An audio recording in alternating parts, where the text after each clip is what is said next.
was going out to Darren's, and I got my truck, and it's a 2020 Honda and Ridgeline, and I got in, and it said the battery was low. So I got fearful when I got on the road that I better get a battery for it. Well, I went to Walmart, and I said, I need a battery for this. By the way, how do you put it in? And there wasn't anybody that could tell me. And I didn't know myself. So what I figured out, on the back of this thing, there's a little, I don't know what you call it, little switch, I guess. You press it, and when you do, if you get it right, that comes out, and that's your key. Well, then I said, where's the battery? I still don't see the battery. Well, then I figured out there's two little ridges right there. See the little ridges? You put your key in that, and you simply pop it. If you can get it in there right, which I may or may not do. There we go. It pops open. And then, very carefully, you turn it upside down, because if you don't, the one I did, I have a spare and I tried it, and the buttons come off. So always turn it upside down where the Honda label is facing you.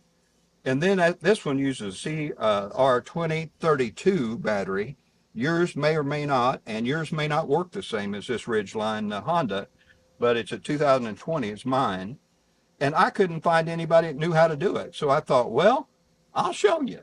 So that's my deal for today. And then put it back.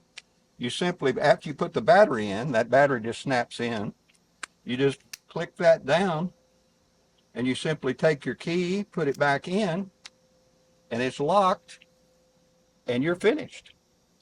So the two main points is to make sure you open it upside down so you don't lose buttons. I opened it up upside down like this, or this way up, I should say, not upside down necessarily. Oh, don't open it this way because the buttons will fall out, and one of them landed on the floor, and I never found it. It still works, but the unlock button is just, you have to press it, but it doesn't have the picture on it. So if you're going to do it, turn it that direction, whether you call it upside down or not, with the Honda facing you, and then open it up and change the battery. You won't have any trouble with the buttons falling out. And I would just be careful to look at how the battery is facing. So when you add the new one, you put it the same way as you took the old one out. And the plus sign goes up on the batteries. There's a kind of a ridge side, and it goes down, and that's the negative. So I hope that helped. If that helps, if you're in misery like I was at Walmart trying to find someone with knowledge, look at this video.